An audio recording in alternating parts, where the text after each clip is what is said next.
Hi guys, welcome back to the shop.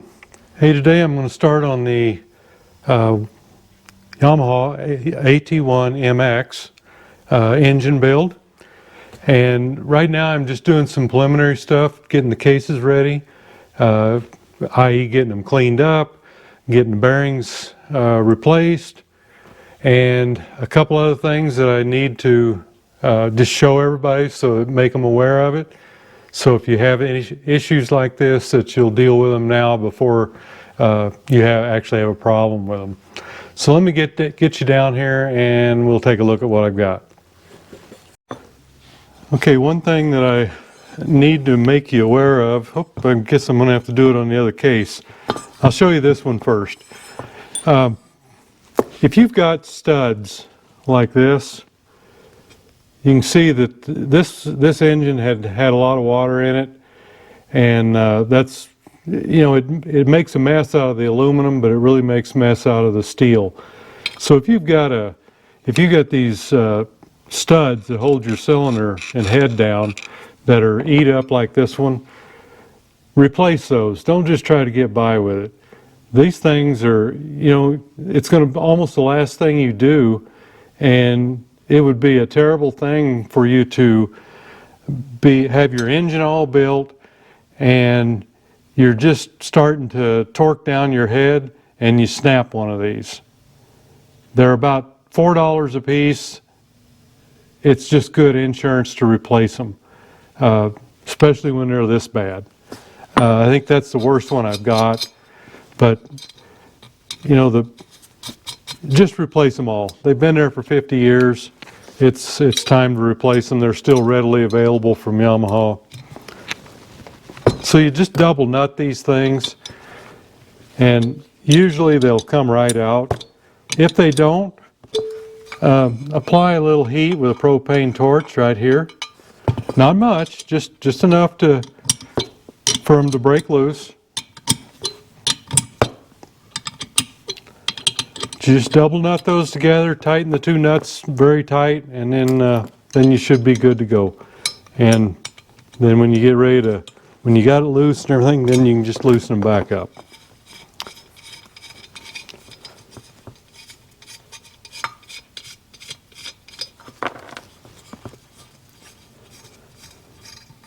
So this one's not so bad, but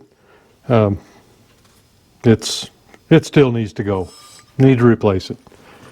And I know on these, I've gone over this once before, you can tell how those came out. You see the flat end here, and you've got kind of a pointy end on this end. That's the way they're supposed to go, but I will tell you that the new ones that I don't have yet, when you put those in, they're going to be like this on both ends. The only difference will be that I believe there's a little bit longer thread on one end than the other, and the longer thread end should go up for your nut to pull against. Anyhow, this is where we're at. I've got all the bearings knocked out, and I've cleaned my surfaces with a razor blade the best that I can there, and everything is, you can see here that moisture was in here, and it took a toll on the aluminum, but I just went ahead and had it all apart, so I just bead blasted any place that was like that, and now I'm putting it into the ultrasonic cleaner, and that way it'll just completely remove any of that glass beads that are left and anything else that's in there.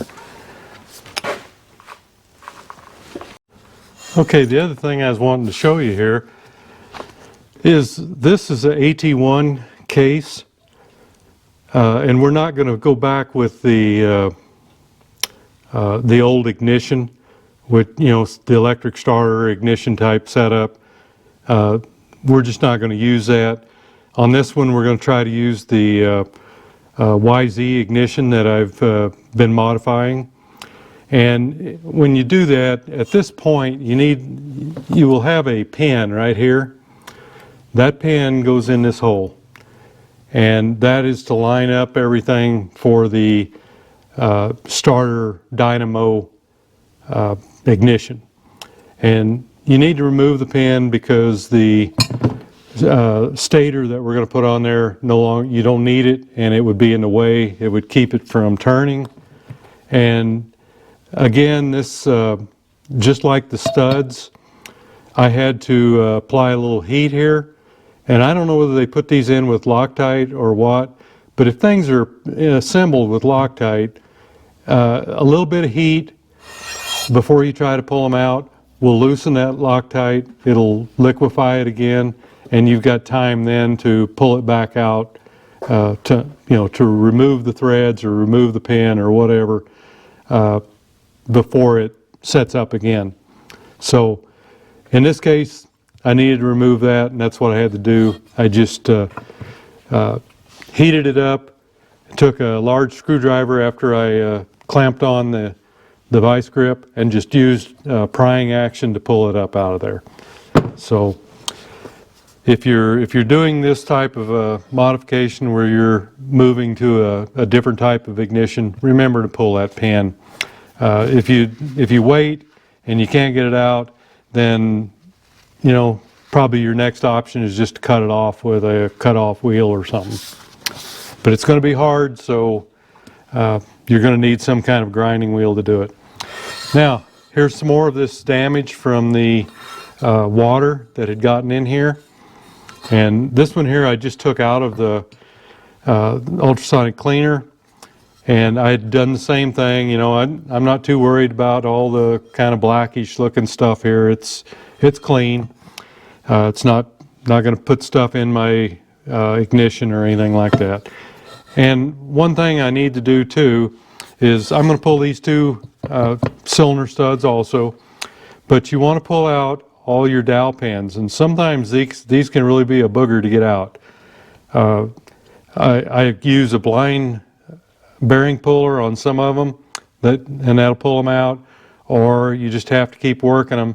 If you can't get them out, then you're probably going to end up crushing them, and the good news is they're available. But be careful when you're trying to take them out that you don't break your case. Now this is a case that you might remember, I don't know, maybe 4, 5, 6 months ago. This was all broken here, and I went in and built all this up and with weld, and then put it in the mill and milled it back down. So you can see a few little places here where it's we've got some voids and whatnot, but it'll be okay. This covers, there's a little plastic cover that goes on here with a gasket, and this is where the drum for your gear shifting mechanism goes. It comes out here and you get a clip on it. So all it's doing is just keeping the oil from coming out of the transmission there with a nice seal and a gasket there. So anyhow, that's one of the things that you need to look for is the pin and the studs. And the other thing is to go back through and chase all your threaded inserts with a tap. And just make sure they're all clean, they're all good shape, so they'll accept the bolts again, and you won't have any trouble that way. But if you wait until you're putting it together and then you find out you got a problem, then you're probably going to have to tear it apart and clean it again, because cleanliness is next to godliness on engines like this. So it needs to be everything clean when you're putting it together.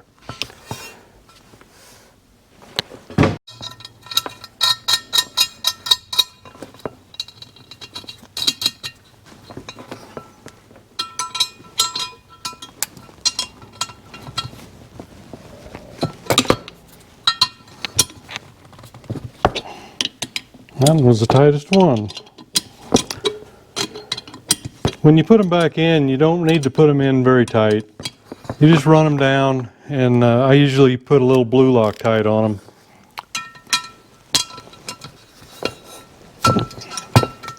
But don't think you've got to try to tighten them down like a bolt, because you'll probably end up either stripping the case out or bottoming it out and stripping the case. So you just put it in until it seats. Put a little blue Loctite on it, or even some red if you're brave, and just run it down until it stops. Should be good to go.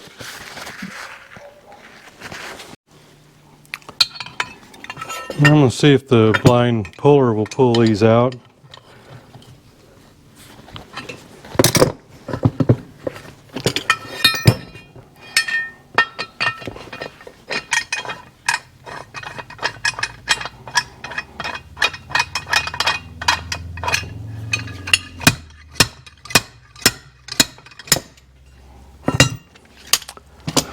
Didn't that one? I probably just didn't get under it good enough. Loosen it up and give it another try. Actually, I think it did pull a little bit.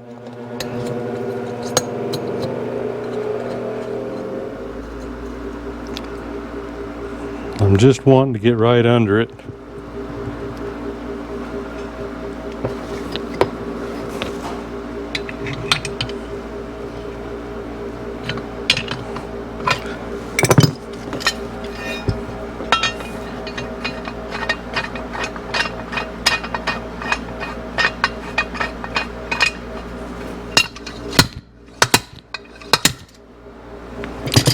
Well, not having a lot of luck here. It has pulled it some. I'll just keep after it.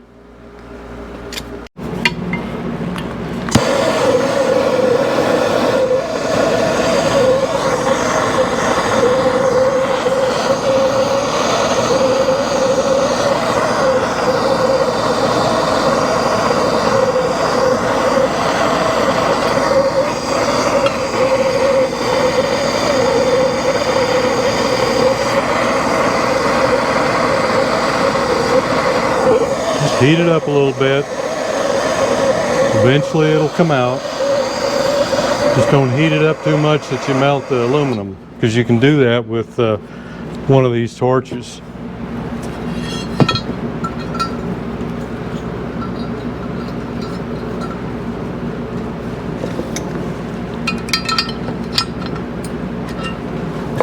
And this doesn't have to be real tight either.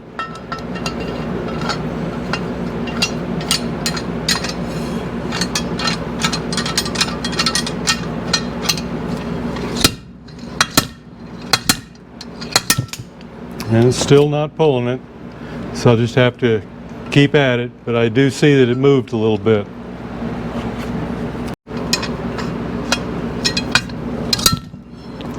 Alright, that one came out. It had a little rust in it, probably from when moisture was in this cavity before. This one had a lot of water in it. And none of this stuff was any good. But you can see that, I think you can, that there was some rust in there. Now I'll go ahead and work on the other one. And there's the other one. Just a little more heat. That will usually loosen them up enough just to kind of crack the expansion will kind of crack the seal on the rust. So I think we've got all of them out of that one. Yep. And now I've got one or two on the other one. That's still pretty warm. And then we'll get with the threads. And when you get ready to chase these threads, be sure to use a bottom tap. For you that don't know, this is a starting tap or a spiral tap or whatever they want to call that. And this one here, the only thread that you won't be able to clean up will be maybe the one at the very bottom, maybe the two at the very bottom. But if you're going to the hardware store to pick some up or whatever, they usually have, even in my little town here, they've got bottom taps and starting taps. So make sure you've got a tap wrench too. And the ones I'm doing right now are the ones for the puller. these will actually, when you get ready to pull the halves apart, that's where you use these. And there again, you want to make sure that, you know, you may get it back together and you have to take it back apart for some reason. So you want to make sure everything's good operational use, and don't just turn them. Most of the time they will just clean right up, but when you're going through there, back them up every couple of turns to clear the threads on them. Otherwise you can break the tap, even in aluminum. And what I'm going to do now is just go ahead. I've got the 10, or the 6 millimeter I should say. I call it 10 because that's usually the size wrench that you need, but this is a 6 millimeter one, and I'll just go through on this one and clean those threads up.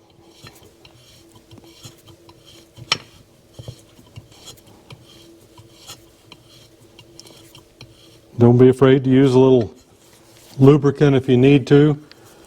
I kind of do enough of this stuff to realize what it should feel like. And then after you do one, clean the threads on the oven and continue around doing the rest of them.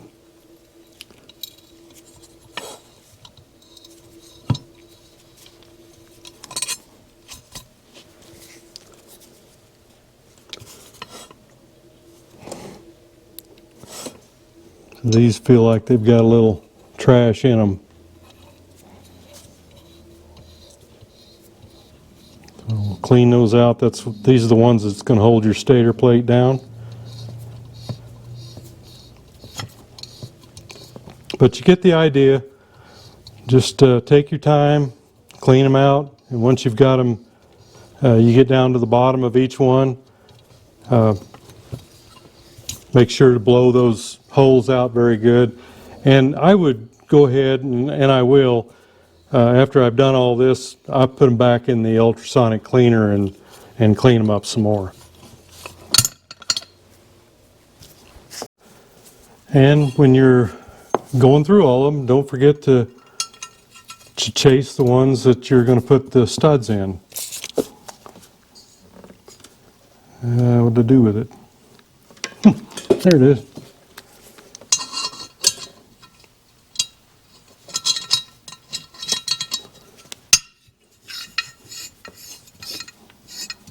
Again, just back it up once in a while so you can clear those threads. And you don't need to go any further than the bottom. When you get to the bottom, it stops, and that's as far as you need to go, right there.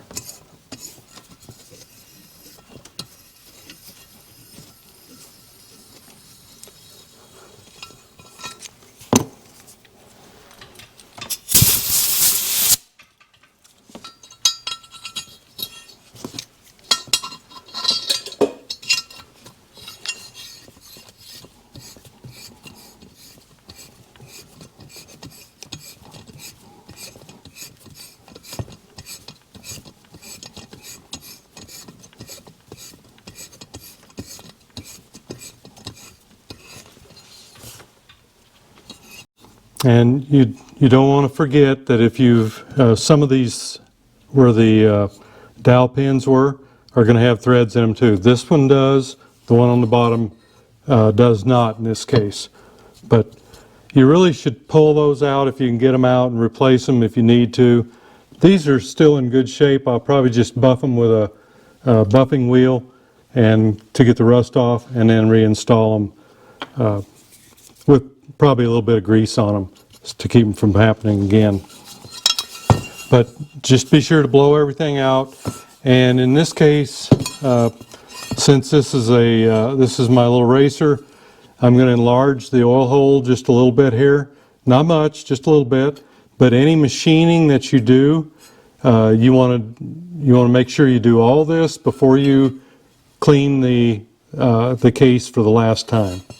And any gasket sealant or whatever that needs to come off, you get that off too.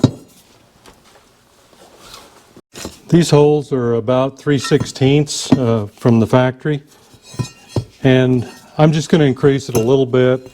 I'm going to step it up. You don't want to go any further than what it already is.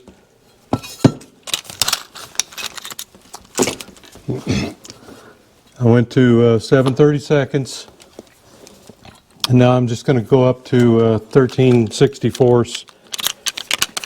That's not a lot of difference, but it is some.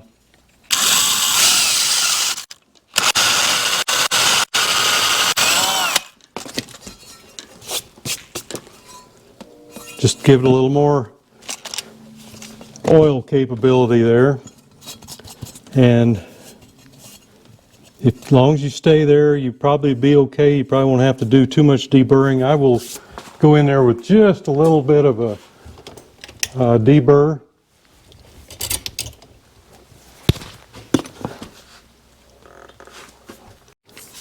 And really all you've got to do is come in here, and just where the bearing is going to come down to, just deburr that with a Dremel or something, right where you came through with the drill bit.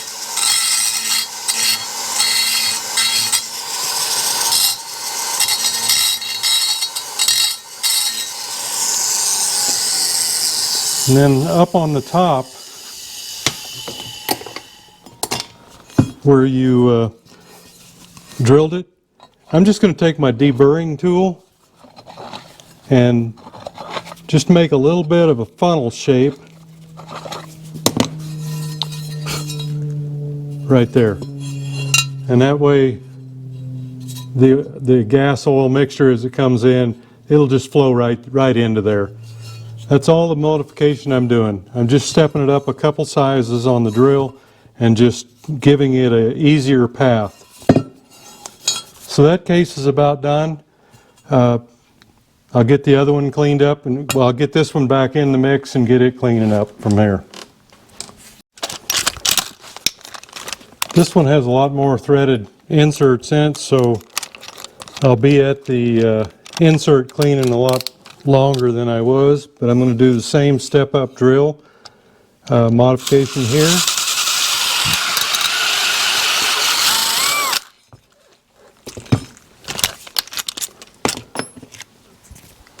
Just step it up slowly so you don't overdo anything.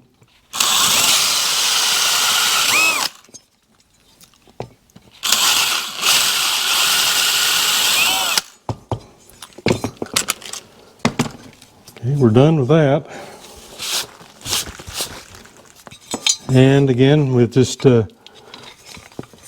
chamfer that hole and give it that little increase of lubrication that it's going to need for the higher RPMs that we're going to turn.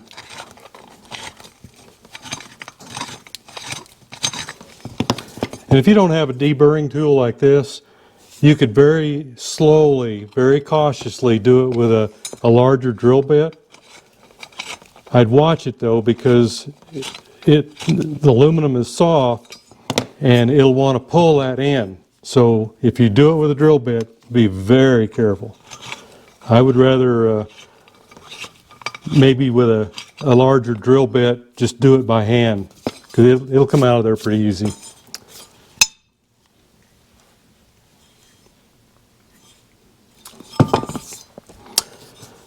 And like I said, we've got a lot more inserts on here, so I'm going to be at this one for a while. The only other thing, let's see, we've got one dowel pin left here. The other one just came out when I blew it out a while ago, so that it came right out.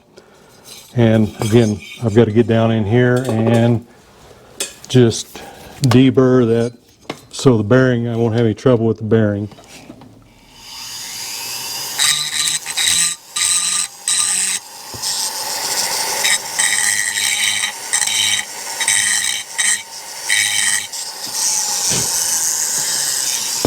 And if you got a Dremel or something like that, that works just fine for this.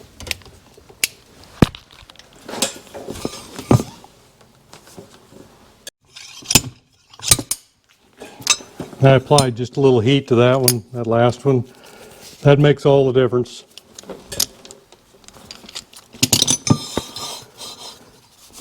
And again, I think we'll just we'll start up here with these and work our way down.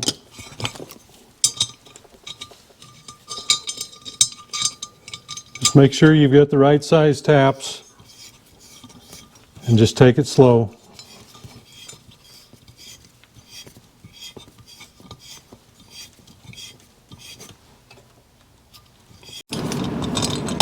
Don't forget to do your puller holes on this side also. If you've got a seal retainer, the bolt will go into this one where the seal retainer goes over the seal here to keep it from coming out. So you'll actually be using that hole even if you don't need the puller for whatever reason. But just go through all your threads. These will be, I think these are 5mm here, so they're going to be a step down from these screws and the ones that hold the case together here. I've still got to do. Okay, guys, I've got these cases all cleaned up. Everything that I think that I need to do done. So I'm getting ready to put the bearings in, and you can do this different ways. You know, I think today I've got my bearings out in the snow pile, and I think I'll just hit the area around the bearings with a little propane heat and go ahead and try to drop them in. If they won't drop in, I'll just go ahead and finish driving them in. You can do it on a press, or you can spend a little more time prepping everything, and they will just fall in. But I just want to show you how important it is to support everything. I don't know if you can see all this or not, but I've got a piece of pipe here sitting on a board that actually comes up to this surface right here, and that way you're supporting that while you're putting it in, and the other end of this is just supporting the other end of the case. And on this one, it's the same idea. I want to support it right here around this area here, and I've just found a big washer there and lay that right on top of it. And that gets everything to where it needs to be. And the other end, again, is just for support. We've got 3 bearings that go in from this orientation. We've got this one, and this one. And then we'll flip it over to put this one in. And then I've got the needle bearings also. And I'll show you, before you pull those out, you need to do some checking on the depth of them. I'll show you that here in a moment.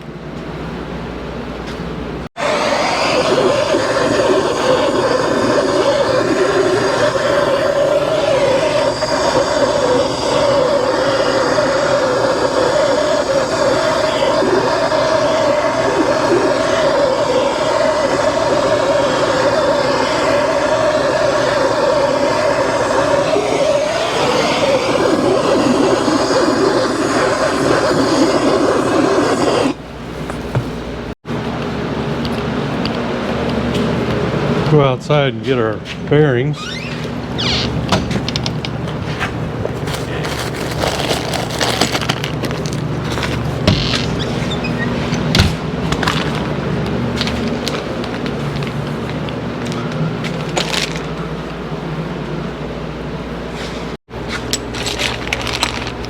Just want to make sure you've got the right one. The bigger ID goes on the magneto side.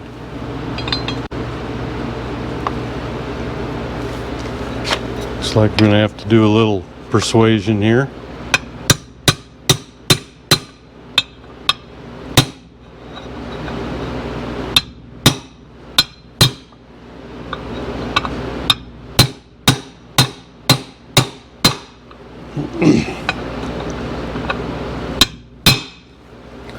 Sounds like it's home.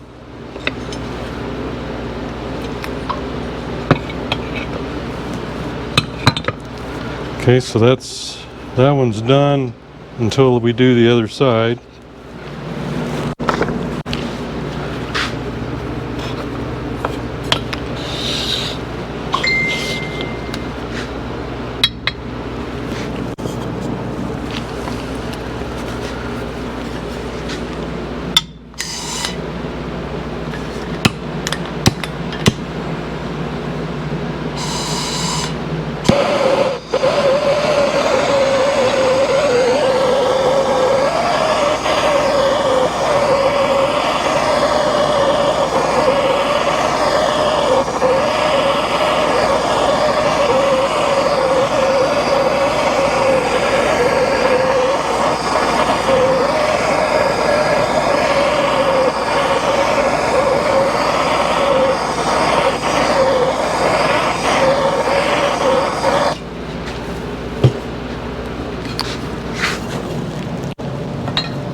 Looks like we're good there.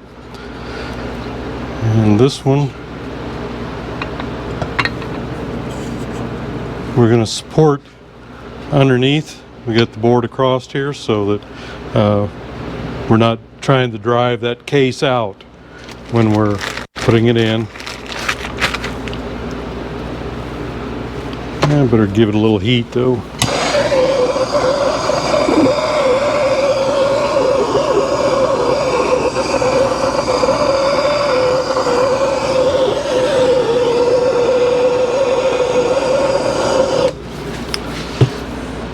Like I'm trying to start my board on fire down there.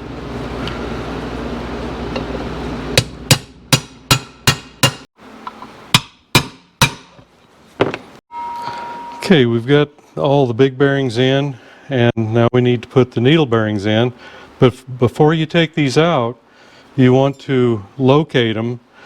I located it from this side over here, and I kept my dimension so that I'll drive it in until it just fits there. You can do it on either side, but the reason you do that is because you've got this oil groove right here, and you want to make sure that the face of the bearing is below this surface so that it can get enough oil. I'll show you what I'm talking about.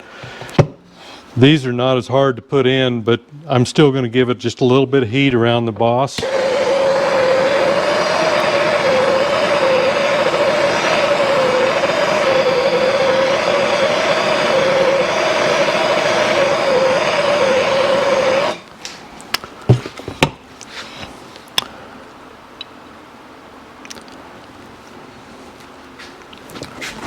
And just try to get them as square as you can.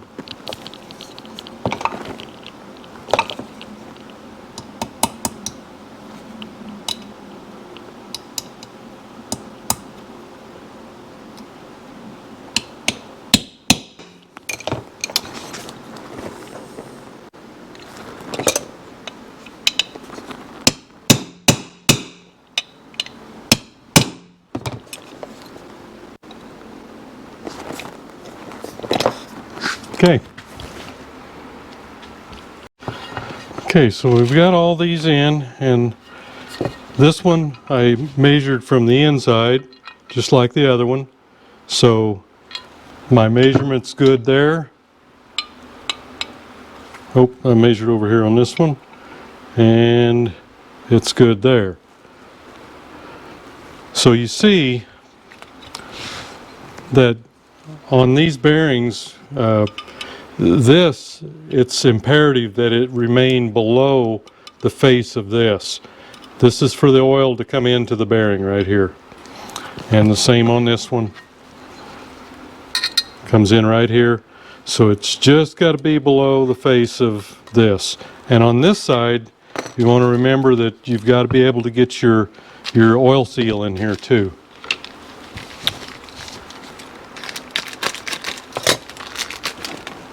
So you've got to have enough room for your seal to go in.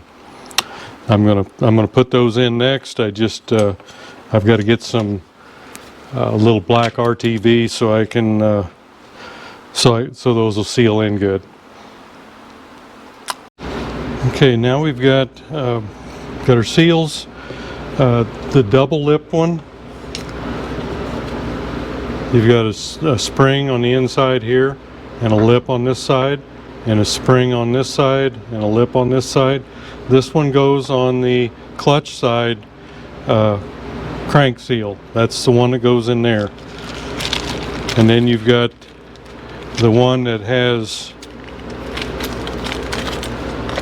just one lip and one spring, and that one will go here. And then of course we've got our push rod seal and our shift shaft seal and the counter shaft seal. You always want to look at them, make sure those springs are in there. And that should be the end of what we'll put in at this time. So let me get prepped here. What I usually do is I'll take a little bit of black RTV, and I think I may be dried up here. May have to get a new. Well, here it comes.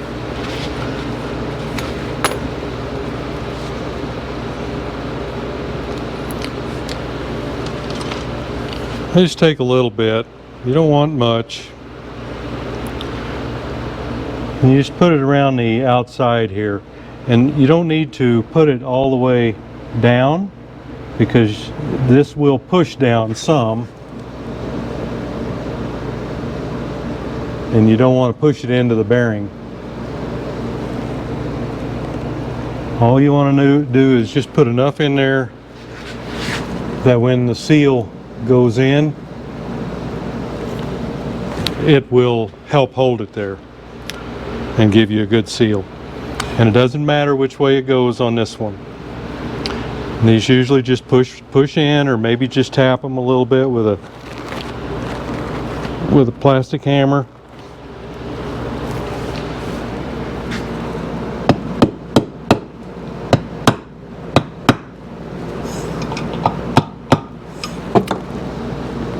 Okay.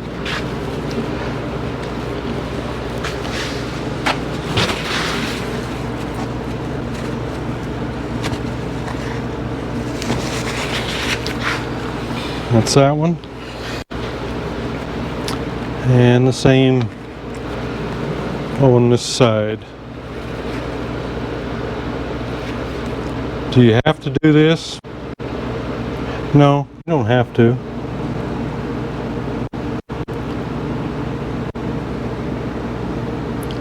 It helps hold them in, and that's usually the cause. You see how easy they go in, and that's usually the cause of a leak, especially if you don't have the retaining bracket that goes on to hold it into. But you know, this will provide a little more of an airtight seal around the outside. So I do it.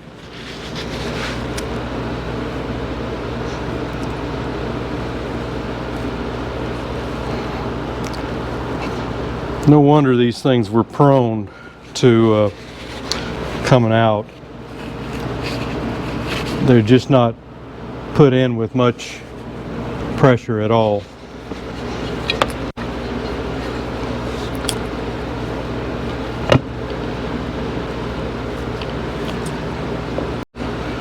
Okay, that's got our seals, got our bearings. I've still got to put my retainer on here. Let me do that, and got a couple things else I'll show you. Okay, got one of the big dowels that I'm going to replace. I keep these on hand because I do a lot of these, and sometimes you just don't get them out. So that one will go here, and then we've got, I cleaned up all of the ones I had to go. Let's see, where's that puppy go? Right there. In here. And I did run into one that looked good until you look at the top of it here. And you can kind of see that it's deformed right here. So you don't want to put one of those back in because you'll have trouble putting it back together. So that one will go in the trash. And we've got our new ones in that we need in right now. There'll be, I've got two over here, and looks like two here. So, but I keep those on hand, both sizes. Suzuki's the same thing. And then we've got our bearing retainer that goes here. And on things like that, just a little blue Loctite.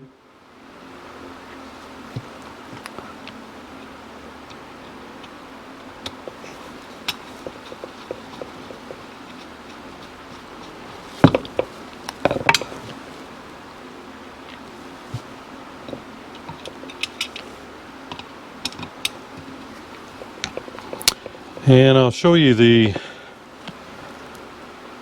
crankshaft seal retainers. If most bikes didn't have them, I believe the procedure was if you took it back to the dealer and they were your seals kept pushing out, they would replace them then. But they did not do it for preventative procedure or major. They just did it if you had a problem. And I try to keep those too as long as I can find them, because most of the bikes don't have them. This one is the one that goes on this side, and you'll just use a screw right here, and that will hold that so it doesn't push it up out of there. And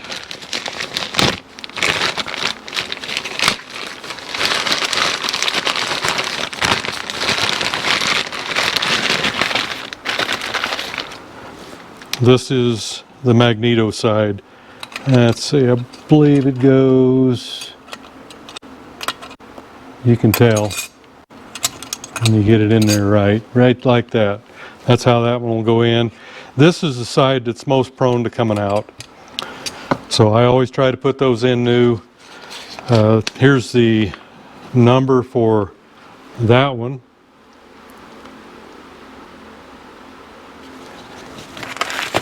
I see them on eBay quite a bit. Gosh, I don't think I've got the number for the other one. I've just got them in a bag here.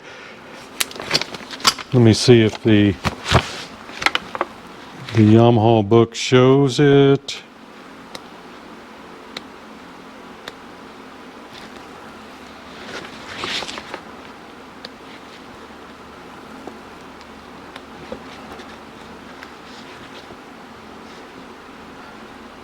Nope, not my old book anyway. I believe they're still shown on Partzilla or on Rocky Mountain's website. They may not give you a number though. If you need the number of the other one, just shoot me a email or or leave it in the comments section, and I'll get you that number. But that is the one for this side. Okay. Okay, I found it in the book here, just in case you want to know. This retainer here, they're calling it the, that's the right-hand seal retainer.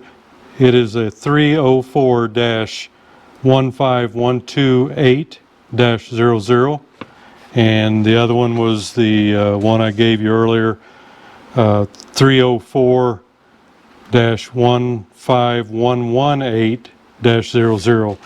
And the magneto side, this one here, is held on with the screws that are used to hold the cases together. This one is held on with an 8mm screw or bolt, either one, with a lock washer, and they'll be 10mm in length. Either one of them can be used. I'm out of those, so I'm going to have to go get one. I can go ahead and install this piece right here. The other side, of course, won't be able to do until we get ready to put the halves together, but at least I can do this one. So there we have it, guys. I'll go down and I'll get me another bolt. I don't usually keep 8mm bolts that short around. Obviously I need to. But all the case is done as far as prepping them. And now all we've got to do is get all the internals prepped. I've got to do a crankshaft rebuild, and we've got to get our gears and everything together. This one, since it's AT-1 MX, is going back together as a close ratio. That's how they came. So I've got all the separate components to change that over to close ratio. Since it was an enduro to start with, it had the wide ratio.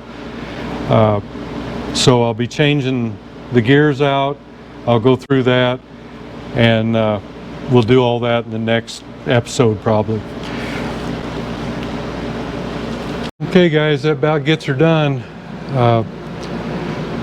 Pretty straightforward, all of it is. I'm just positive everybody knows how to pound in some bearings and push in some seals and all the other stuff that we did.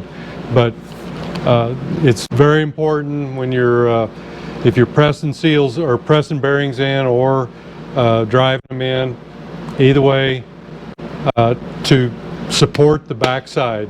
Make sure that's supported so you don't bust out the casting if you happen to be crooked and pound a little too hard or something. Just be careful. Other than that, I think we're good to go. So the next episode I do on this engine will be probably putting the transmission together and or getting the crankshaft rebuilt.